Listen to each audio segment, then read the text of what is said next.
I'm a huge amusement park fan. I love a good roller coaster. I've been on over 150 different ones across the country. I don't think I've ever been on one internationally, but I recently saw that Busch Gardens was not going to open because they ran their numbers basically. They went through the Small Business Development Center checklist, if you will, and figured out that it was going to be difficult for them with only having a couple far less at capacity than they could run. For a business that is probably a lot smaller than Busch Gardens that couldn't have 30,000 customers in a day, like how do they justify or run or figure out a number like that to figure out, does it make sense for us to be open? And even in good times, right? Like I can just think about like conversations that I've had with Phil Decker at Diag, where he's like, I don't think that we should be open in the winter Monday through Thursday because we're not bringing in the traffic. It might seem weird to be closed during those days, but it's kind of the same thing of what Busch Gardens is going through now. So how does a business kind of look at whether or not they should be open or not, even when they can be open, to justify the numbers, to instead of just being open to be open? That is a major challenge. I'm dealing with a couple of entertainment type businesses, movie theaters and bowling alleys and the like. And right now, if you're an entertainment type venue and you are in phase 3 of reopening, you're only allowed to be open to 10% of capacity. Okay, 10% of capacity isn't going to pay the electric bill, let alone pay all the other bills you have. The small business owner is stuck because of events way outside of his control. And that's one of those challenges that you have to sit down as a small business owner, look at the numbers and figure out, okay, what's going to happen? I'm working with, a food restaurant, a franchise restaurant, and the franchise keeps lowering the prices through their promotions that they are having. And it is now getting to the point that when they build one of those sandwiches, they are losing 20 cents on every sandwich that they put out the door because the franchise says the price has to be this level. And, I've read in the paper that some franchises are going to the FTC and complaining about that nowadays. So the sandwich costs a certain thing, and then they try to make money on other stuff, chips, drinks, upsells, cookies, etc. Yep. What about like a COVID tax? Is that something that you've seen? And do you think that a COVID like tax on there is something that a company should market towards? Hey, you're going to see this 13% increase for whatever, or what have you seen with that? What are your thoughts on something like that? That is a question that is not a COVID tax per se, and tax is a bad word to use, but a surcharge. Yeah, an increase because of right. Yeah, and one of the questions that small business owners are facing right now is, especially if you are delivering through third-party service providers or delivering yourself, do you charge a delivery fee or not?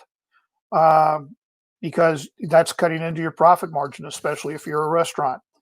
The question is, do you eat it and take a lower margin, or possibly run the risk of becoming unprofitable, or do you pass it along and potentially run the risk of losing the customer because you just raise your price by 13%?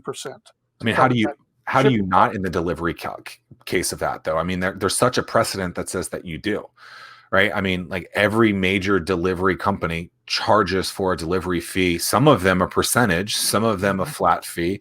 Like, I get that the customer wants to get that number low and they want to be able to deliver that to them at a certain thing, but kind of like what you just said with the sandwich losing 30 cents per sandwich, you're not supposed to be losing money when you finally reopen. So you got to be there. There is some sort of, would you use the word surcharge? There's a surcharge. There has to be a surcharge on there for a business to survive in there. And I think like the experience, the customer service that you get out of that, the availability to have that thing delivered, like you have to pay for it. Like, yeah, it sucks. You got to pay $3 to $7 to get this thing delivered. But if that's what you want, that's what you're going to have to do. Like you have to pay for that. Yes, but that comes back to the old model of the customer needs to have 3 answers satisfied. Do I need this product? do I want this product, and will I find value for money when I get it?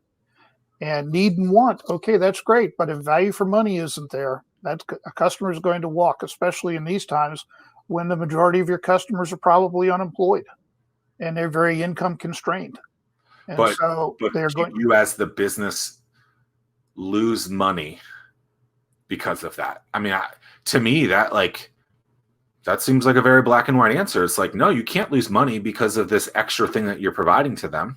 Well, if you're betting on the come and hoping you can upsell, then that's good. If you're betting on the come and hoping that this is going to be a customer that's going to come back in the good times because you were there for them in the bad times. Yeah. It is it's a real dilemma for a small business owner.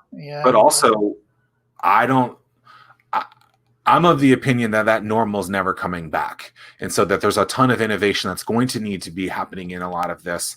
And if you start to create a new precedent that allows people to walk all over you in the specific case that we're talking about, like you've set a new number, a precedent that's going to be hurting you for the future, when I think that you could have looked at other things. I mean, Pizza Hut used to have, dine-in buffets, and then they realized that wasn't the thing. People wanted to carry out, and then they wanted deliveries, and they started charging for it. There's tons of precedent in there. I look at it from, yes, I want the customer to be satisfied, not have to pay, an absorbent amount of money, but also I'm taking a ton of risk owning a business. I need to do these things to make sure that my family is going to be afloat during all of this, because to me, that's incredibly important. And, the one thing we have to be careful of is, comparing apples to oranges. The example of the sandwich is a franchise, and a franchisor is the one who controls the relationship.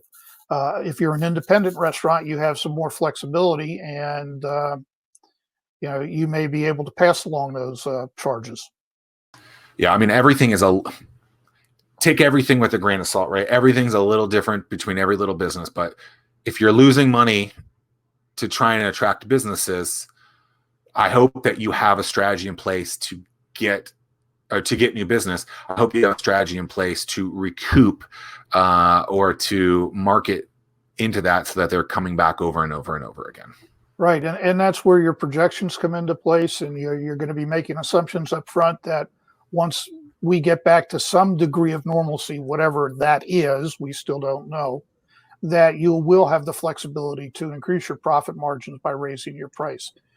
Maybe you're going to increase your profits because you're going to have more throughput, more customers coming through the door than they are when everybody is income constrained. It is you're going up to the craps table at Vegas and you're rolling the dice, and you're going to hit 7 or you're going to crap out. That's why I don't like that game, because I can never figure it out. A 7 is good or a 7 is bad? I have no idea. I've never done it myself. Come on, Jim. Double down. Why not? Wrong game.